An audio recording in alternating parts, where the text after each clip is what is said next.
How to fix can't use this folder. Hello everyone, welcome to our channel. Let's see how we can solve this problem.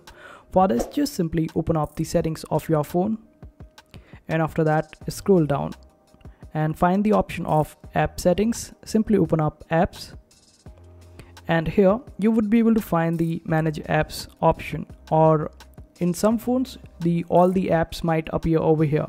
Simply open up manage apps and search for files and open up the files. It is the inbuilt, and at the bottom you would be able to find this option of uninstall updates. Simply click on it, and after that the problem will be solved. In some cases you might be able to see this uninstall updates on the top right hand side corner. When you click on top, you would be able to find uninstall updates in some device. So this way you would be able to solve this problem.